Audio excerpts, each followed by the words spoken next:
Hello everyone. Before we get into this episode, it's important for you to remember to be empathetic and understanding for every single guest that I have on this show. If you enjoy this content, please make sure to subscribe and follow because I do release weekly videos every single week.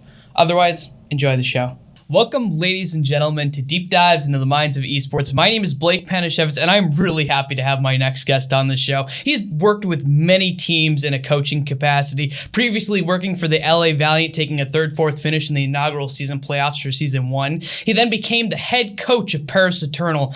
After a brief stint in Stage 1, he decided to step down and move on to bigger and brighter futures with the Dallas Fuel. Please let me introduce Julien Ducros, maybe better known as Daemon. Welcome to the show. Yeah, thank you for inviting me, Rick. I appreciate it. It's I'm excited. We're gonna have lots of stuff to talk about. A very interesting show. I'm happy we got you on the show. I don't know if you know this, but I believe you're my second French guest. So no way. Yeah, really? The second. Yeah, my first one was Zabotin from Optic. Oh, that's a nice choice. Zabotin is a pretty good one. He's already pretty a pretty smart commentator on gaming. So because I was following League of Legends back at the time, and I'm just a really big fan of casters in general. And Chiefs know as Zabotin, Duke at some point were really, really good casters. And Zabotin got an offer in Optic, and then he followed the step in LA. And I was so admirative because I wanted to take kind of the same path. I was the same wanting to go to LCS first, but obviously ended up on Overwatch and wanted to make the Overwatch League. So yeah, that's a pretty good guest. So yeah, happy to hear that.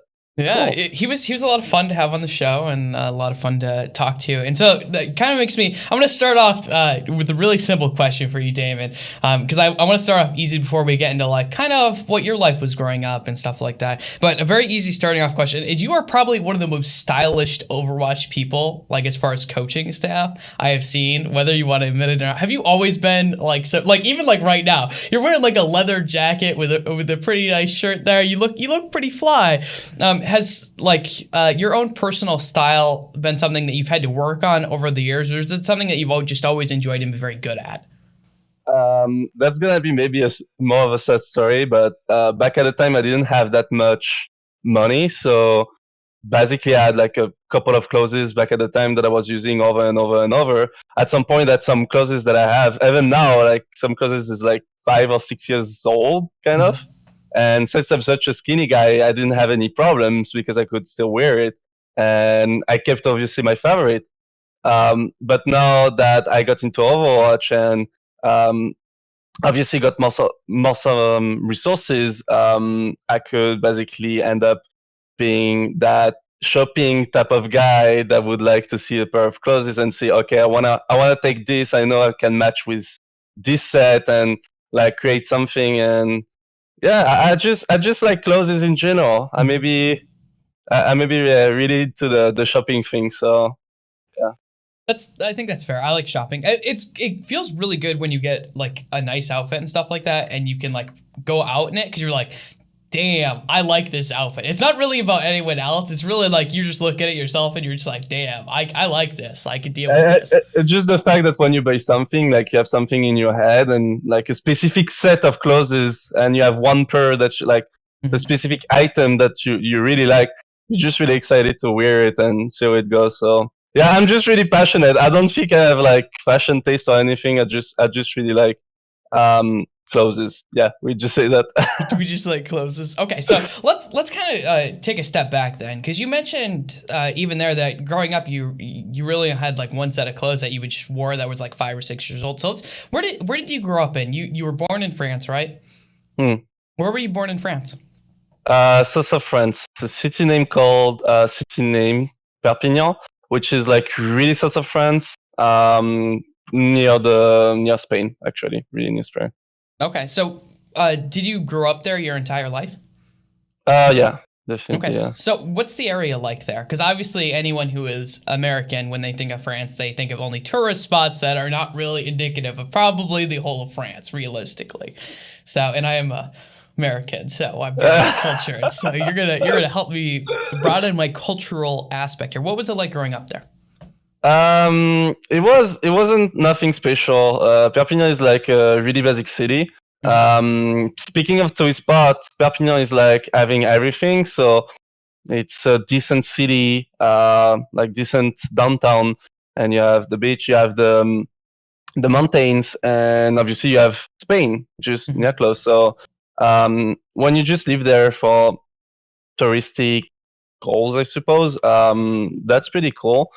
When it's just living there, quality of life isn't that great because you have just better cities like Bordeaux or Lyon or even Paris, but life is pretty costing right there.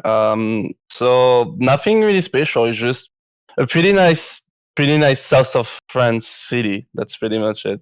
Because the Okay. weather is good, and that's why I was happy to go to LA because LA is like the evolution of this city in terms of weather. Like it's always beautiful, always sunny, it's always hot, and this is exactly how I like it. Like, I will admit that because I come from Michigan. In Michigan, it snows like quite literally 8 months out of the year or something like that. When I lived in LA, it was amazing because it was like you guys, you have perfect weather there. It is Exactly. kind of incredible. So, do you have any brothers or sisters? I have one sister, yeah, older sister. Okay. How much older is she? She's like 32. Okay. So, like 10 years, 12 years, something like that. Mm, Okay, mhm. so that must have been interesting growing up then, because like you would have been like 6 and she would have been like 16, 17. And were you a snotty little brother who was like always bothering her? Exactly. This is exactly where I was before, but she didn't kill me because I'm still there. That's good. Which yeah, which is pretty fortunate for me. But yeah, I was a little brat before, and I ended up still getting the love from my sister and my mother, my father too, and that's how I grown up pretty well. Because if I didn't have such a family, I don't think I would be there today. So their support, and especially from my sister even today, is like the most beautiful thing in the world for me. That's super sweet. You're just laying on this sweet card. So I wanted to ask you, what was school like for you, like kind of growing up? um, So I think that's already new from the Valiant video and all the Yeah, stuff.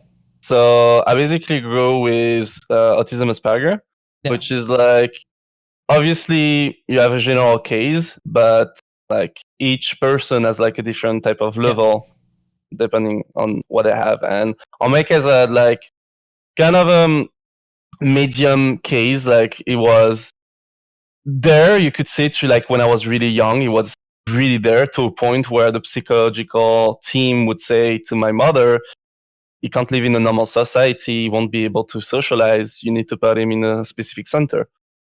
Which she refused, which was the best decision of her life and for me as well, because I just ended up growing up just again in a normal society. And school was just definitely hard at the beginning because you would basically feel like the difference between your classmate and yourself, especially on the perspective of the world and the action you make. Like you just do something, you think it's right, but in the end, people would think it's weird, and you would end up there watching everyone and be like, "What did I do?"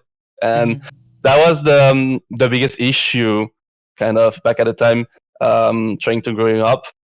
But at some point, I got there. I was just trying to basically match people expectation at some point, yeah, and I ended up meeting someone through my school life that inspired me a lot.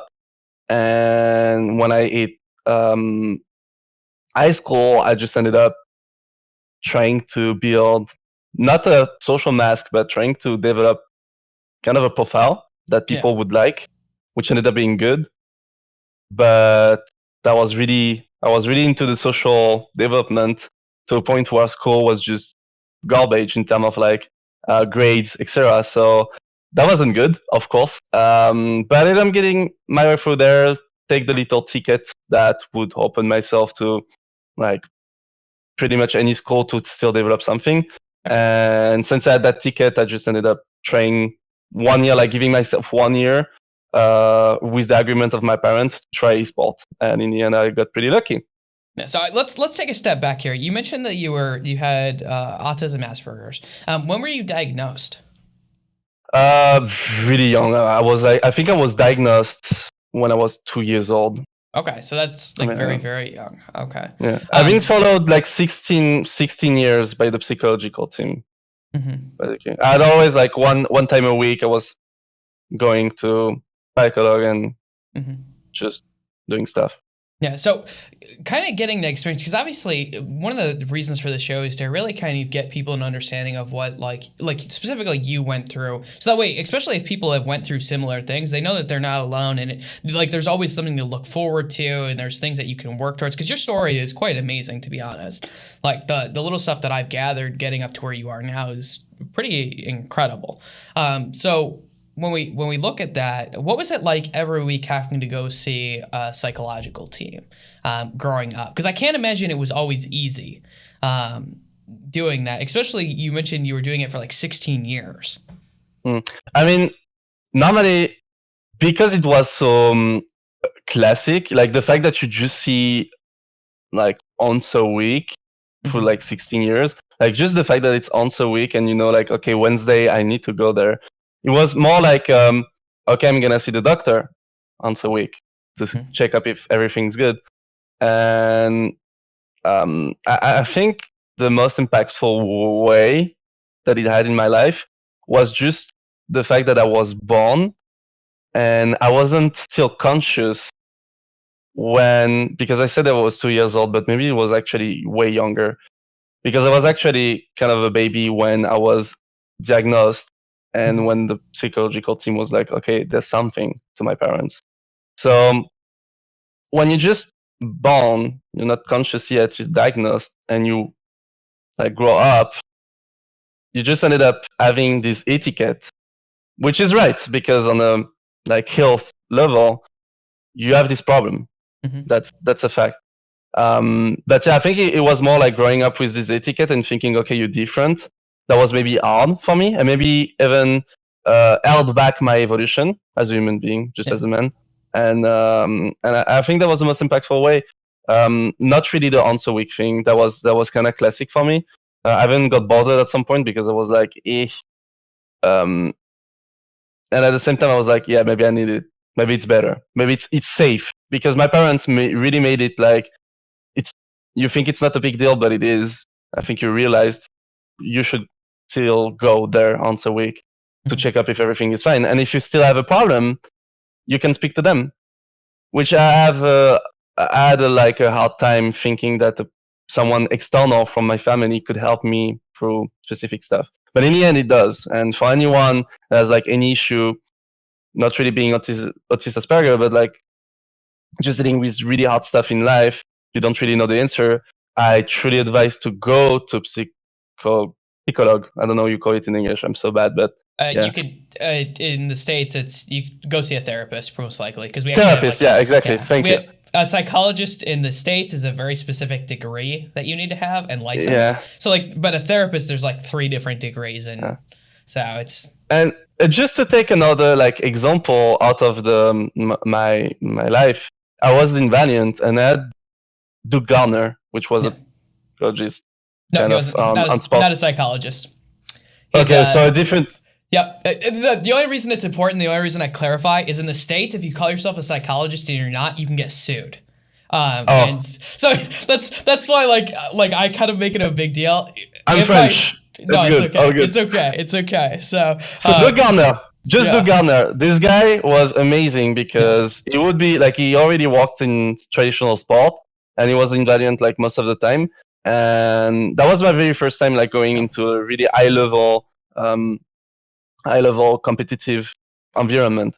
And he had me for the whole year. Like I would just talk to him like specific stuff and he would enlighten my perspective. And I think this is all people should think like you're not alone and you shouldn't ever be alone. Like you always need at least someone to talk to.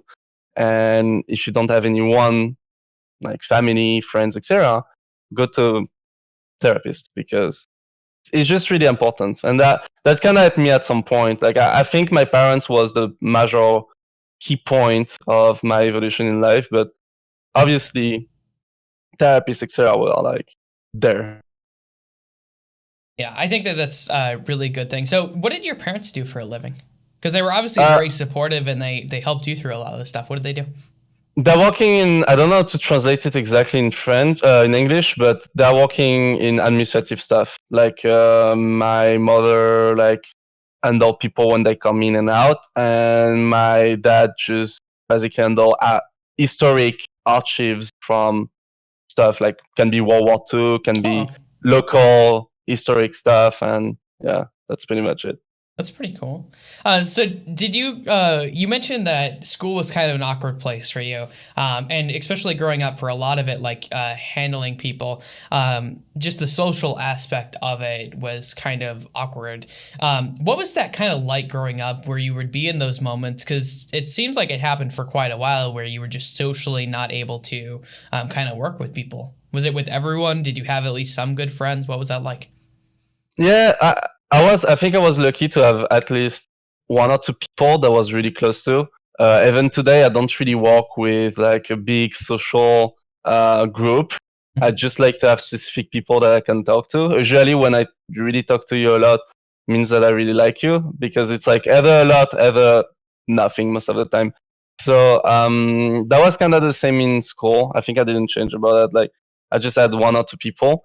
But the frustrating thing is that they already had a specific friend themselves, and I would just ended up like going great and great. I had the same friend, like I didn't have any issue, but I still couldn't call them my best friend.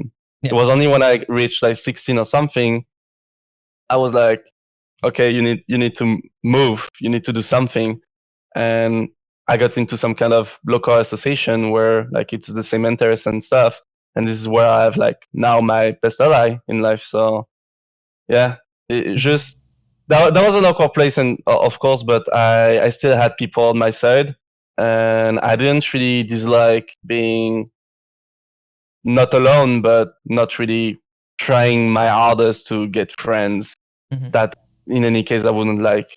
Yeah. I, So go ahead. I just try to stay true to myself, even despite the difference, or even if I'm like, okay, if I'm going to like the pause and I'm just alone, that Mhm. sucks. You look like, uh, yeah, just So it's not good looking, but it's fine.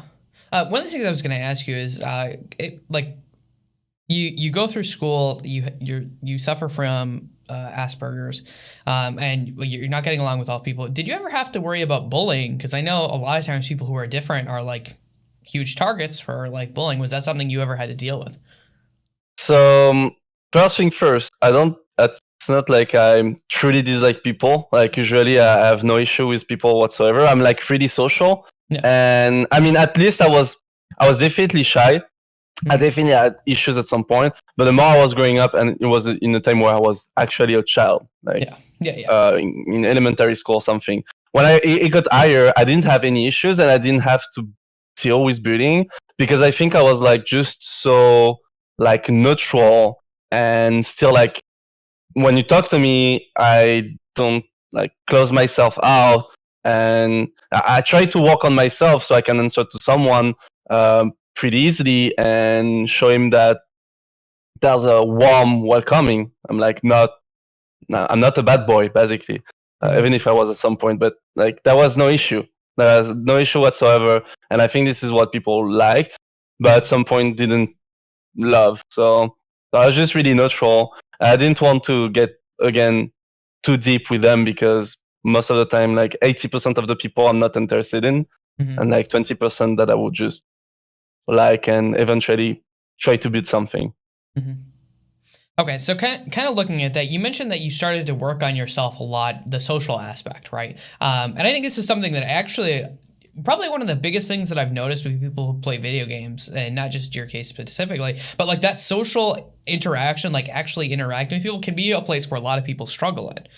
What did you do to start to improve kind of that more social aspect of yourself? How did you start to work on that and grow that?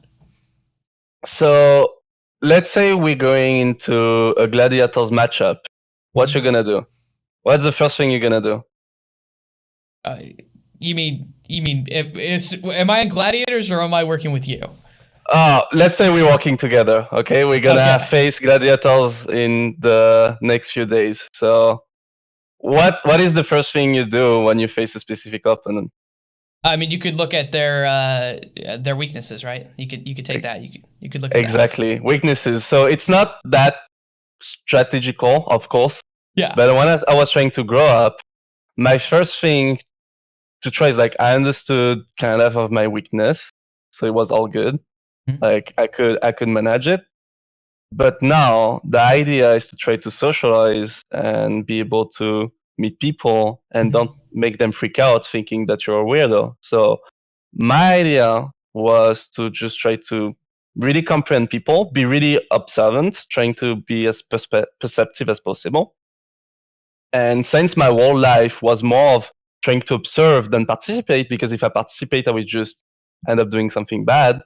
I ended up having that was really easy going for me to just see people and know exactly how they act, especially in school when no one really gives a damn, like they just act like child and stuff.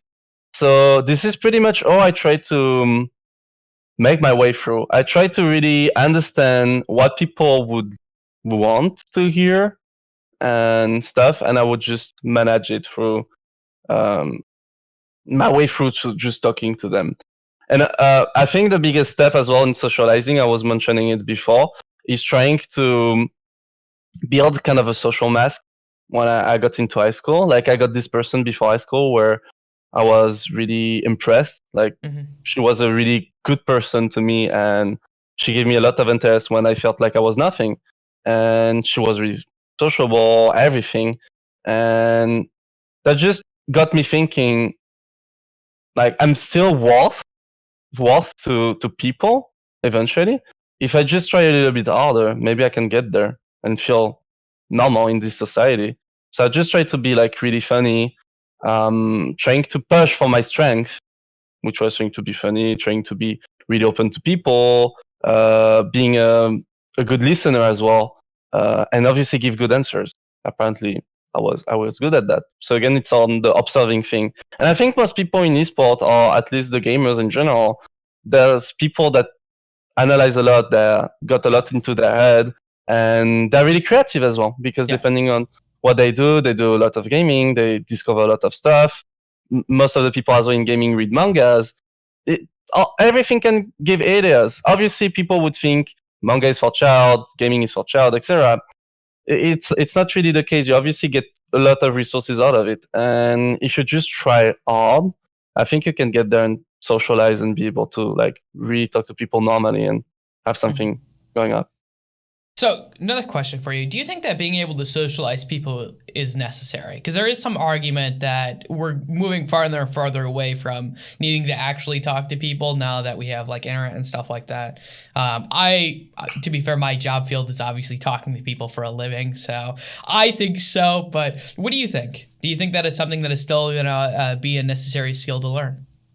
I think it is definitely for everything in life, because wherever you're gonna walk, wherever you're gonna go, even just to party or anything, the first thing you wanna do is look good to people. And this specific case, for work, you wanna create good social environment, a good professional environment, and it comes by having good relationship with your colleagues, not being close, trying to talk to them, trying to share something. And obviously, depending on your work environment, you may be able to participate to events, participate to specific meetings, and then you're gonna meet other people. And if you're trying to socialize, if you're trying to talk to them, if you're trying to just be at something, sell yourself in the end, you will be able to create some kind of context that may give you a lot of luck. Again, myself included, and I think for a lot of people, I got my way through esport through a lot of hard work, for sure. But I've been given this chance to hard work, and it came by Leaf, it came by Coasty, it came by Unco, and soon it came by a lot of people. Yeah. So, and Max included for Paris Eternal. So again, in now Aaron. So, like again, there's someone out there looking at you, and depending on his perspective, they're gonna give you a chance. So that's an important skill, of course. And obviously, speaking of us too, as coaches, we definitely need to know like how to deal with people. I was speaking about how you need to. What's your plan to socialize? Well, then I'm gonna go into a gladiators match. The first thing I want to do is check them, check what is their pattern, what is their weakness, what is their strengths. And this is the same with the people you coach, the players you coach. You won't deal with Unco the same way you're gonna deal with AKM because of the difference in character, the difference in everything they do. The way you're gonna translate something from the game is really important because they're gonna receive it differently depending on what you do. And if you just do a straight line of talking and behavior with every players, you won't get there. Definitely. Yeah. So this is definitely something that everyone should work on. Coaches, not coaches, just anyone, I think. Okay. So you kind of mentioned that school, there was one point where you were worried more about socializing than you were worried about actual schoolwork. How was school generally kind of growing up for you? Like as far as the actual schoolwork? What do you mean exactly? Like, did you excel in math, sciences, English? Is there anything you really liked? Yeah. That's perfect because I didn't excel on anything. I just had specific stuff that I liked. I liked French. I like history. I don't know you call it. History. Yeah, history, I suppose. Really specific, literal. Again, I don't know how you call it in English, but just like those specific stuff in the same group of subject that I really like. But yeah, French and history was my favorite. And when I got my first PC, which was beginning of high school, I just ended up watching Reddit and manga.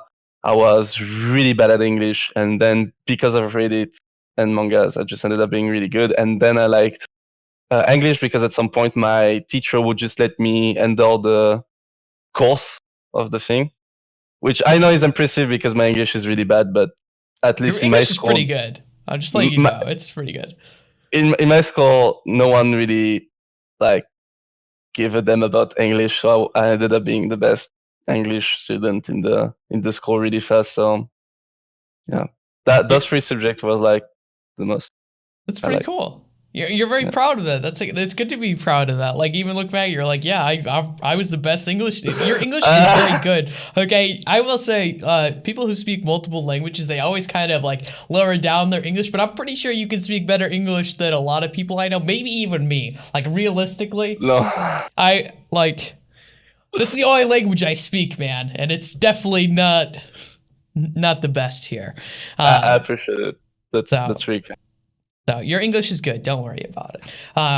If you want to keep improving it, you can, but it's good. You don't have to worry. You talk fine. I definitely won't, because I want to get there like in a bilingual level, because obviously I'm always frustrated to not be able to translate perfectly my eloquence in French to English. And it's just especially in esports, like I want to talk to people like 100%, and sometimes I'm just frustrated because I feel like a 3 years old boy trying to speak. So that's really bad. So I'm definitely taking lessons, and at some point when I'm gonna reach a decent level where I'm confident in English, I'm just gonna try to learn another language and go from there.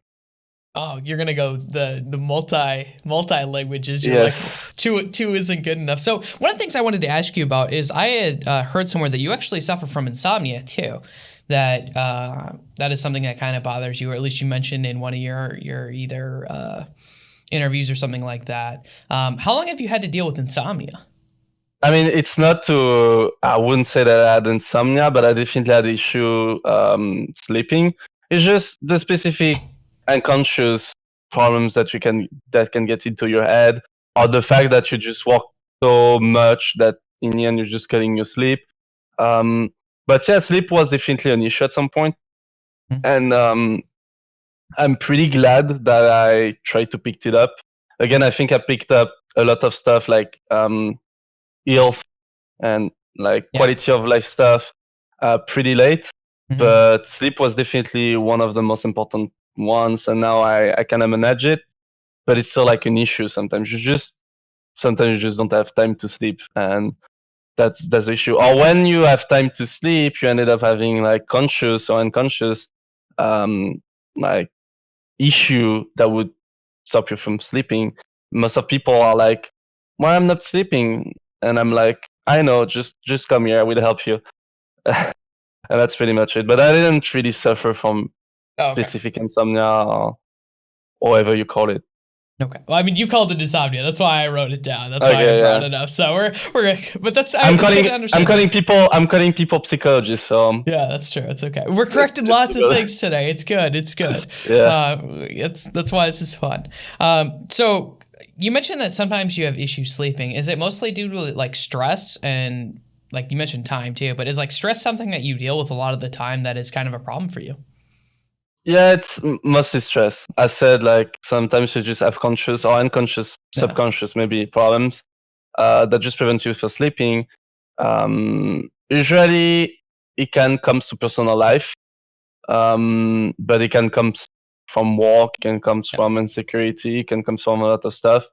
So you basically need to deal with it. And on the subconscious level, the hardest part with it is that most of the time the best medicine is just time, which is pretty inconvenient because you just want to sleep or just want to be happy and not feel bad. So that's just the issue. But yeah, that's mostly stress most of the time, I think. So what are like the things that normally you mentioned personal life and insecurities? Like obviously you're a very charismatic person. Okay. Like everything I've seen you in, and even when I met you, I don't know if you remember meeting me to be honest, but we have met. So like you seem very charismatic and kind of out there. What types of insecurities do you have?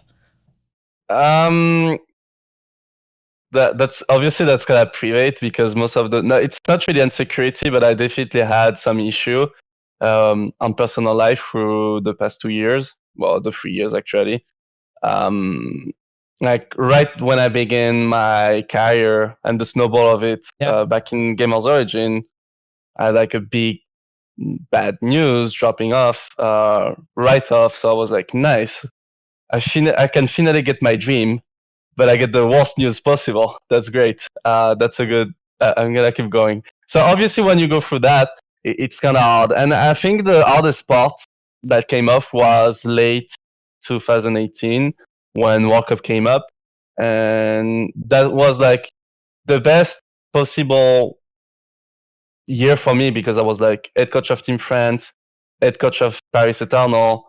Everything was going fine, but in the end, you end up like World Cup ended up pretty bad, and the community like made sure that I know it. And Paris Eternal was there, but it was a lot of work. Just an example was that I ended up we ended up World Cup, and I needed to get my flight, and right after my flight, I needed to do a staff meeting, try to get some rest, do a player meeting, like right after World Cup and after a flight, and tired or not, I needed to like definitely go into it. And late 2018, I had like Valiant, World Cup, Paris at the same time, and it was so catastrophic. I had a drama as well back at the time. That was all over the place, and it was so bad. It was so bad. I just ended up trying to shut myself, like internally, because if you take too much of it, if you take a step too forward into it, you just end up really bad. Like you need to take a step backward. And I'm really glad I had this experience. Actually, I'm so glad that I had this experience of just sometimes waking up with this bad feeling in your stomach, and you go through the day with this. Like that was so great. Obviously, this is sarcasm, but at the same time, it's not that bad. It's actually great because you get experience out of it, and that's the point. I was my back was on the corner, and I was still. I think that was still the. I wouldn't take it away because if you don't go through this type of stuff, usually like experience will always be a lesson to you, and you just can't build everything out of theory crafting or thinking, okay, if something happened like this, I need to react like this. Sometimes just experience straight off help you for that. And this experience just ended up making me more mature, not only as a coach, but as well as an individual. I could see people true form and a lot of other stuff that could be really bad, but at the same time is worth like seeing. So yeah, No, that was, I sense. think that was the hardest part. course. And Yeah. it's just be yourself. Yeah, and that's kind of good to I do agree with that. Everything is based on kind of your personal experiences and what you go through. You definitely make decisions on everything you go through. So the more of life you kind of experience, the more you can start to make different decisions or understand things or compare things to your worst moments or stuff like that. So I 100% agree with that. So kind of looking at school, you go through school and you're getting towards the end. One of the cool things I actually learned about you is that you were a marketing consultant for a while. I don't know what that means, to be honest, but that's what I was going to ask you. Is so you get done with school. Where does that fall? What happens after school? I didn't work right after school. I was actually working from kind of a PC bank in France. When I was still in school. So basically when I ended up school, I was going to this cafe and I would help the guy managing it to just kind of manage the decision making into what we would do, and obviously do marketing stuff about it, because I was as well in a marketing type of class at some point, and you needed to do stuff with organization and stuff. So that ended up being good, because it was before my marketing class, and ended up with my marketing class, and I just tried to build from there, and I got experience out of it. And this guy as well helped me get my very first LAN in France, so my first offline competition, and that's what made me really motivated and think, okay, I want to be in this industry. I want to do something there. It was as a player, but I was still thinking in the general aspect, I want to be in esports, because at this point of life, you're I should really focus on school. I should really focus on maybe dropping a little bit of gaming and just go from there. But when I saw that, I was no, I need to finish what I need in school, and then I need to give myself a chance. And then if it doesn't work, then you can drop gaming. But yeah, I pretty much worked 2 years for a couple of bucks in this organization, and just did that was good growing experience. This is where I grew on specific professional experience and how to deal with people, clients, etc. And at the same time, that was good for me to see how I would develop myself in a total unknown environment. I mean, more like people, clients, or you need to deal with marketing stuff, etc.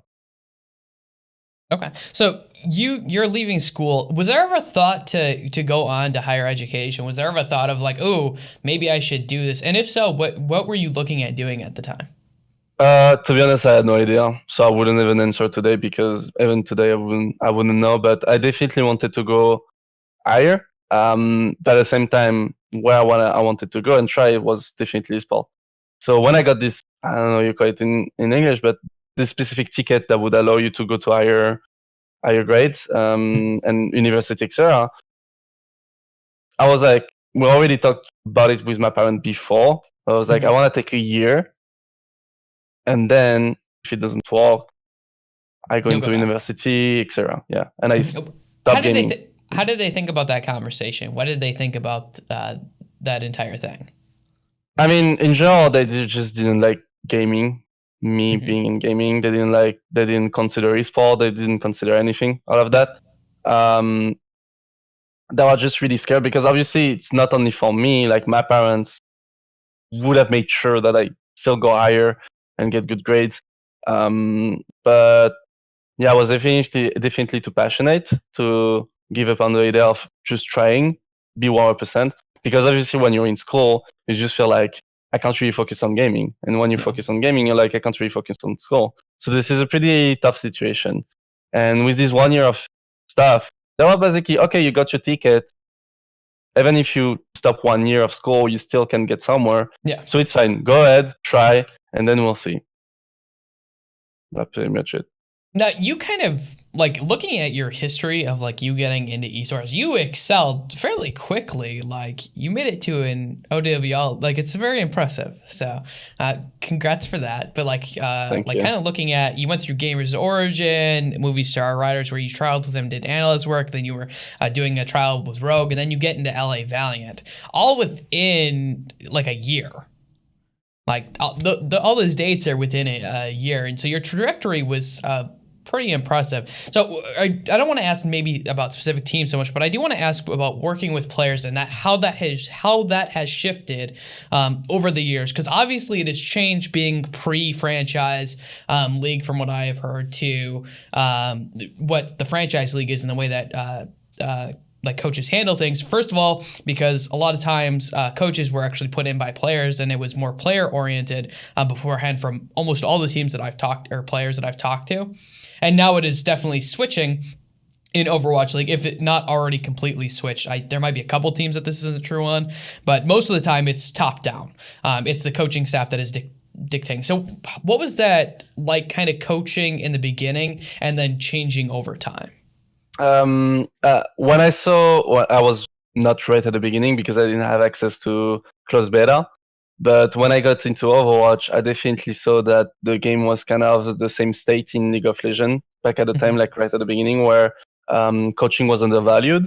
But I was still there, kind of really, because there was a few teams doing coaching, notably Gamers Origin, and I was basically dropping into the first like true generation of coaching. I mean, coaches. And yeah, when I got into Gamers Origin, I was totally random. Like I was no one. I wasn't an ex-pro player, either in League of Legends, either in Overwatch. So I definitely needed to make a really good impression, especially since Gamers Origin was still kind of a top team in France and growing up in Europe. So just straight off trying to put some ethic and like kind of a structure and trying to take good decisions, notably not only like in game but as well outside of the game, because we had a big competition in Paris when I was tried out, kind of, and it ended up being good, like a decent level. But obviously, I didn't want to be a good team in France. I wanted to grow myself in Europe, not only for the team but as well for myself as a coach. So I tried to make some change. This is where I scouted Poco, and I think the best. Oh no, Kosi at first, yeah. Kosi at first was really good, and then Kosi got traded in Movistar Riders. We still continue with Poco. I left Gamers Origin and got from there. So definitely either Gamers Origin, either Movistar, either Rogue. Like there was kind of an evolution in coaching, not only because I got like experience out of it, but as well because the players are different.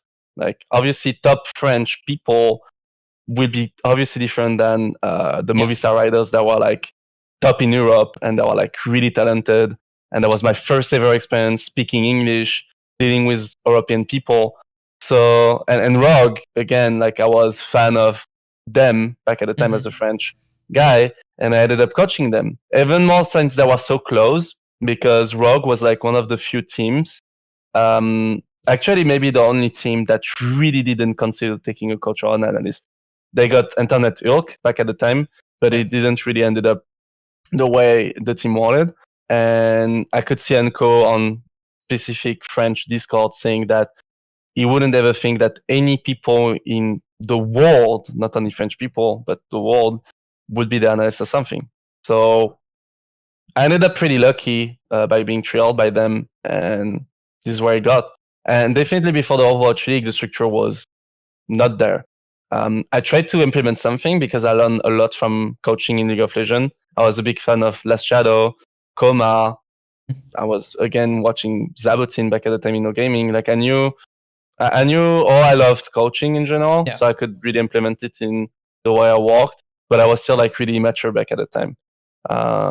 The myself 3 years ago isn't the same right now, especially on the work ethic, etc. So yeah, that was pretty particular back at the time. But I think because this game like released itself like after such big titles, a lot of people already got the experience, or at least knew the picture they needed to draw to be good coaches or good managers, etc. So. So do you think that kind of looking at the coaching structure, was there ever a thought in your head that, hey, maybe I want to be a player? Like, was that ever a thought, or did you just say, screw ever being a player, I just want to be a coach? So my whole like years of life, I really wanted to become a pro player. That's for sure. I just ended up on my first month of the year that I giving myself to get a chance. I tried for an European team, Deus Esports, and I ended up not making it. That was close, but not enough.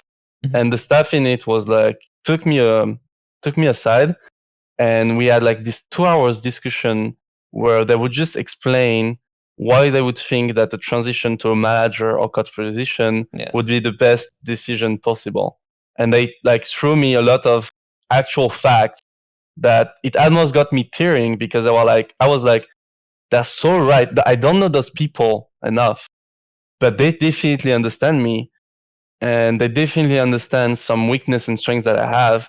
And the more I was listening to them, and the more I was like, actually, they're totally right. And 1 month of this 1 year, I was like, am I giving up the dream of my life to Yeah. transition to something that I have no clue about? Mhm. And I still took the step because I'm just this type of guy. I always take risk. And in the end, it always got me in a good position. So Yeah. I mean, it paid off for you. So, yeah. kind of jumping into your career, you get an offer from Valiant. You're obviously working through. You were working with Rogue, trialing with them before that. Kind of looking at Valiant, and were they Immortals at the time, or were they actually announced yet? I imagine that they were probably Immortals when you were talking to them. No, they were Oh, Valiant. they were Definitely Valiant. Valiant, because yeah, I got into the team in January. So I Oh, didn't that's right. even do the Okay. preseason, and they were the preseason. Okay. So Yeah. Valiant was already there, structured, etc. Okay, so what was it like getting into Valiant? Like, how did you get brought in? Was it just open trials? How did that conversation come up? So Rock didn't get into Overwatch League, so we split up. Yeah. People got into Overwatch League teams. People got into contenders, and I was there. Like I was this close to Overwatch League, and ended up not being able to. So I still tried to work hard to get somewhere, and I ended up 5 a.m. in the like 5 a.m. I was like getting a message from Cuddles asking me if I would be able to do a trial. And obviously, I got definitely in, and he gave me like votes from the preseason to watch and analyze. And he was like, no deadline, not anything. I just want to see you, how fast you walk, what you do, etc. So I was pretty distracted, but I got into it. He really liked it, and like 1 week later, or maybe more, I ended up in Los Angeles. So the transition was really fast, and I truly didn't expect it. But I ended up being there, and the whole process in the Valiant year was pretty good because I took so much experience, Yeah. and I just ended up doing pretty much everything in terms of coaching, position stuff. Yeah. Like I would do strategy, positional coaching, head coach interim for the first team, head coach for the second team, um, like scouting, anything that you would possibly think. And yeah, that just got me a lot of experience, both as a coach and as an individual.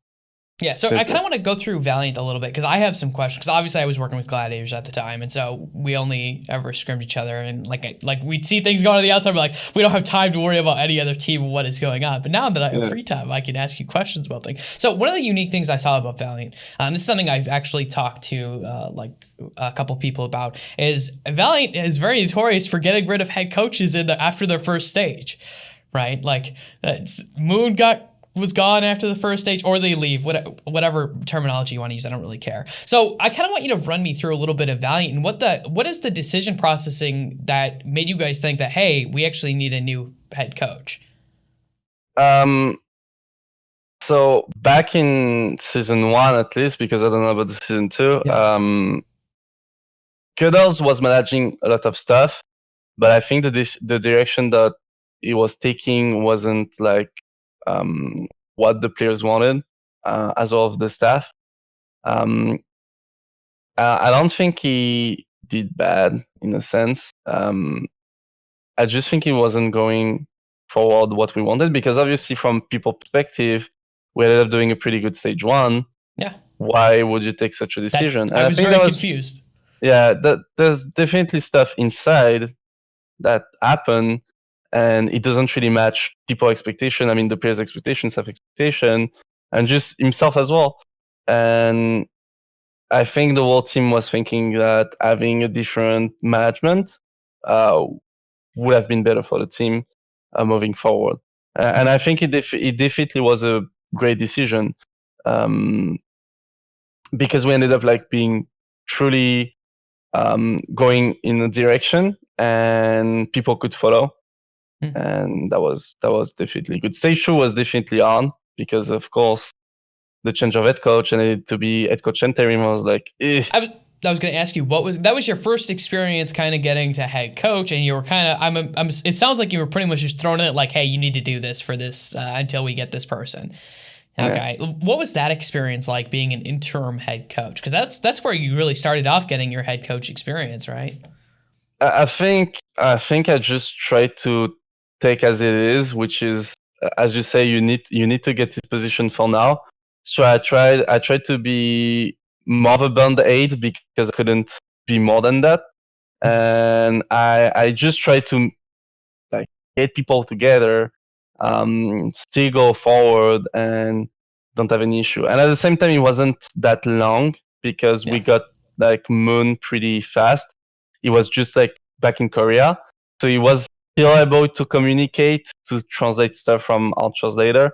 But yeah, before it was happening, I just tried to make sure that the team wasn't blowing up, and I was definitely close to that because stage 2 was like not that great, and obviously without direction, this kind of stuff happened. So that wasn't that was a really specific experience because I was still like not really confident, and I was definitely scared of something going wrong. So I tried to be just really stable, and I think that helped the team at some point, moving forward and getting Moon at some point. Yeah. One of the things that you had mentioned is that you kind of like socially you look at what people need and you kind of can match that to some degree to great effectiveness in order to like get people like you. Is that a skill that you found very useful with Valiant during that time? Is that one of the things that stopped you guys from maybe exploding? I don't know. Of course, like in any team, in any possible environment, this is what gets me the possibility to work pretty easily with people. I think if you like interview most of the players I've worked with, I don't think you're gonna have any negative comment, or if you're gonna get, obviously you're gonna get some negative comment, but it's gonna be on specific stuff. I think I truly loved working with all of the players that I've worked with, and that's the same, I suppose, for them to me, because I was just trying to be not only a coach to them, but as well a person they could rely on. And I think that's the important part of it. Like you definitely need someone to guide you into stuff. And Overwatch League isn't just about the game. And that I think this is the major point.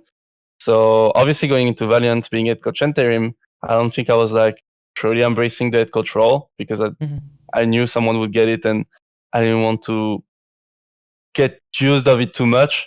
And yeah, I just made sure that people would be having what they need, and the team what they need. And that's why even after I coach interim, the management just ended up trying to give me any work possible. Like if there were a hole in the team, I would basically try to fill it, and like so the team like can keep going. And that's how it ended up. Yeah. Okay. So kind of looking at that, and this is something I want to clarify just so people don't get the wrong impression there. One of the things that I've talked to a lot of people about is kind of professional boundaries with like players, right? And having professional boundaries. Because in my experience, you can't be a coach to someone and also be their friend, because it tends to blur lines very significantly. And correct me if I'm wrong, but you're not assuming that you're being like just friends with them. You're maintaining professional boundaries, and you're having that kind of stuff in there, right? So I definitely have some like friendship going on with like players in general, because I have this work ethic where professional, like when work time happen, this is like coach and player, and when work time doesn't happen, you still need to leave. And like if I'm close to someone, I won't really have these professional boundaries because this is out of the work line. But most of the time, because I just like grew with it, I think, and I ended up like getting a lot of experience from Rogue, from just all the teams that I've been with.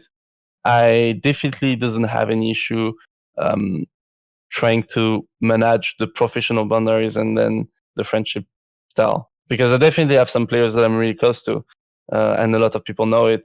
But I never really had any problem with those players to like work with. And if I did, I would just definitely cut the friendship type of stuff. Yeah.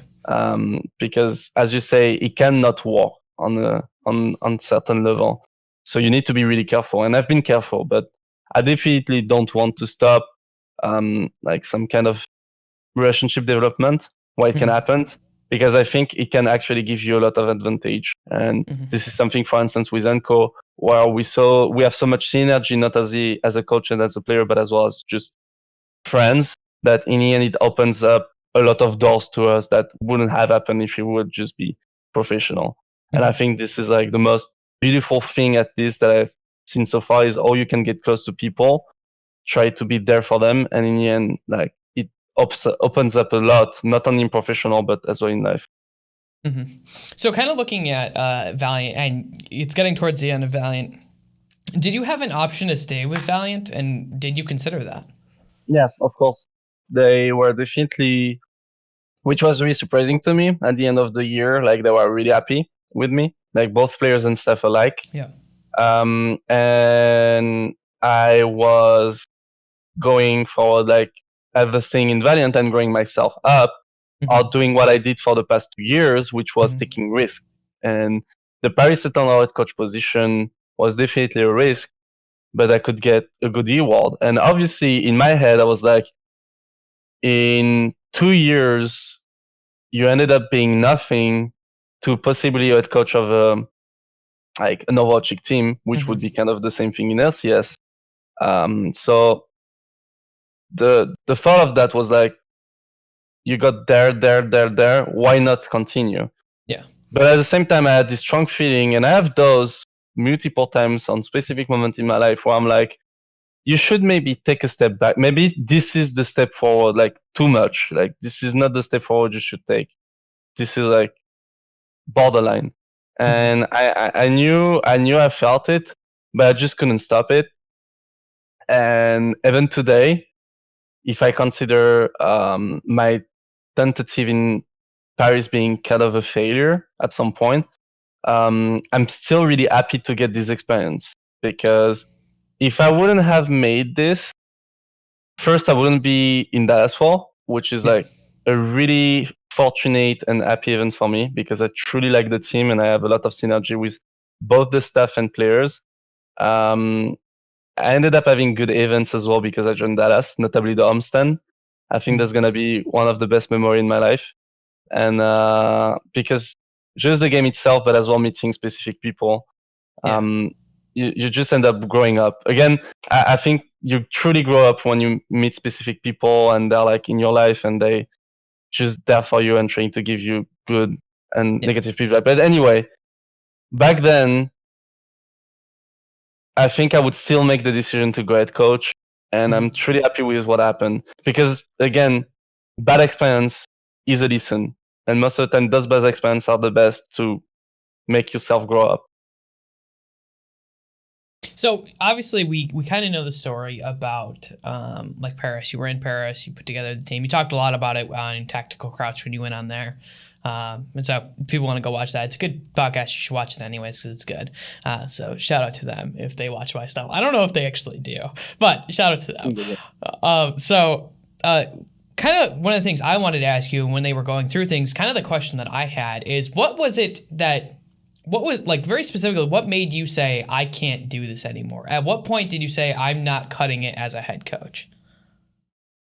So I think I said it to this podcast and another interview, but that was not only the factor that I was feeling off as a head coach, there was like a lot of other factors. But if I wanted to make my way out, I didn't want to be that one guy that would just spill the beans and take specific stuff like into account and say, this is why it didn't work out. I truly think that even if it would have worked out, I wouldn't be ready for this. I think there's so much sacrifice that you need to make as a head coach especially me as a perfectionist, like I got the experience in, I thought I would be able to make it, but it just didn't feel right for me. Because I still need to grow up on a lot of areas, not only as a coach, but as well as an individual. I think this is the main point. You were speaking about charisma. Um, I, I think that I still lack a lot in this and on other specific stuff that I need to grow up. And that's fine. Like sometimes you're just like not good enough on those areas and you need to build it.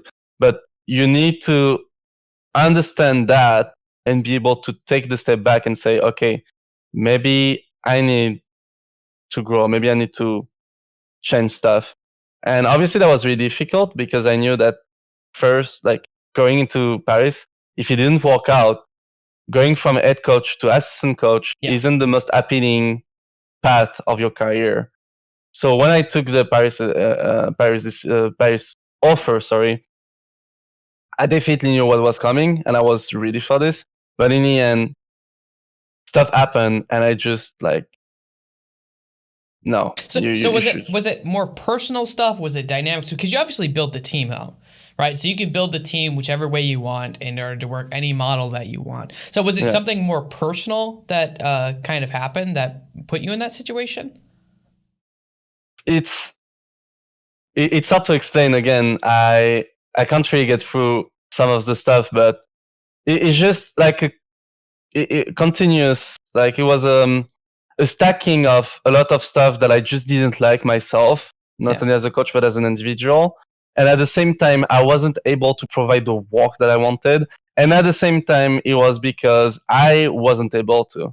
And it just felt like the team would be better without me than with me.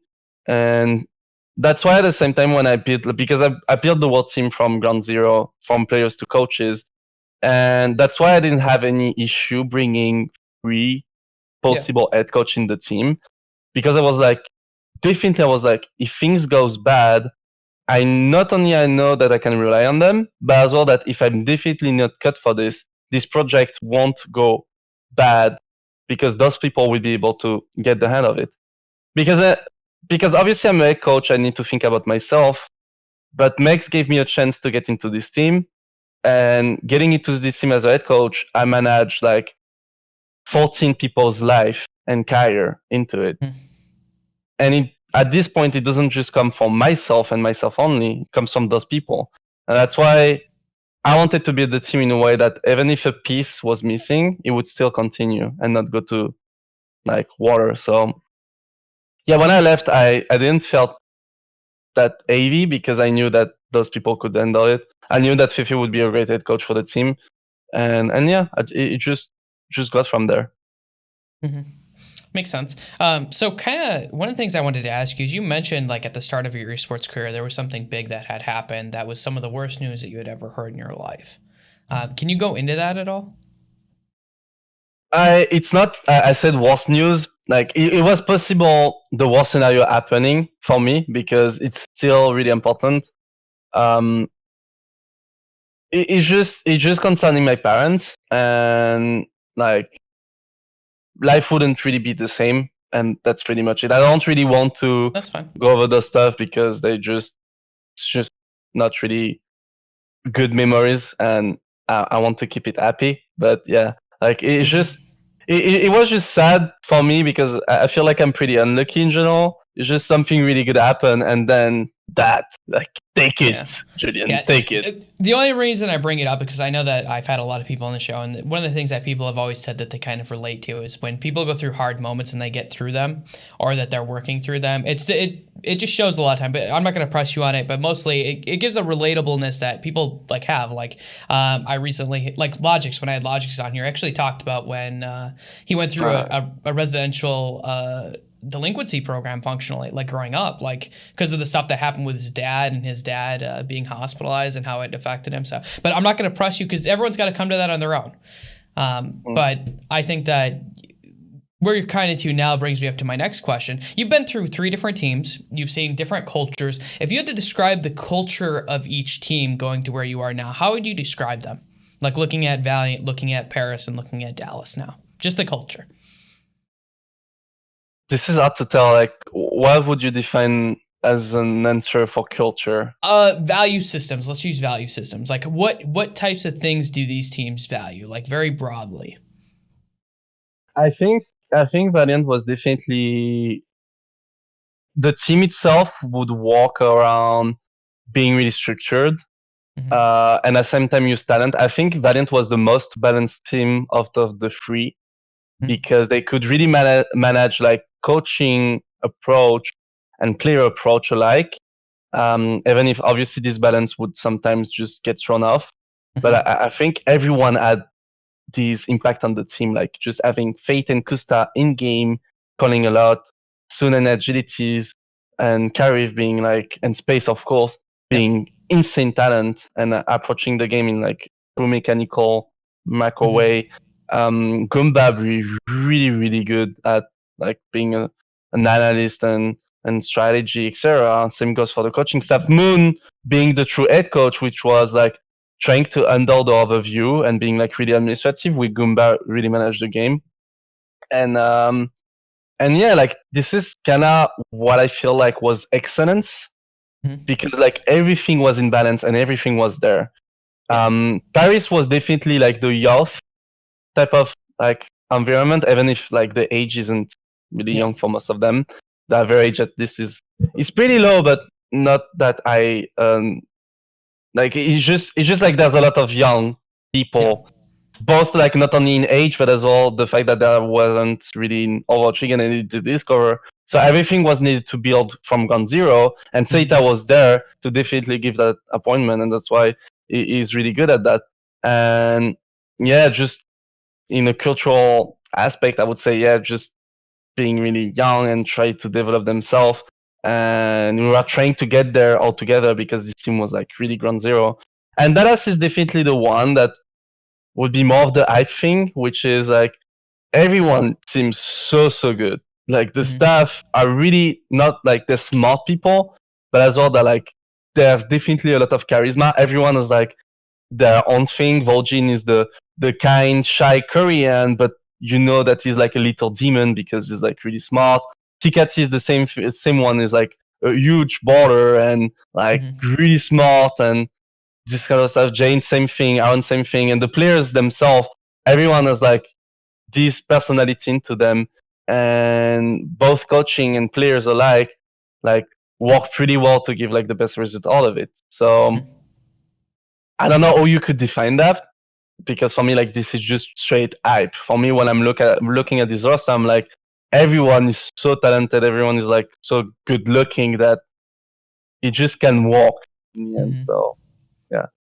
Okay, I think that that's a pretty good. So when you kind of see your life moving forward, you've obviously previously been a head coach. Is that something that is still for you maybe in the future? Or is that something that you've realized that you would rather take a back role and help assist a team, which I don't think is wrong at all.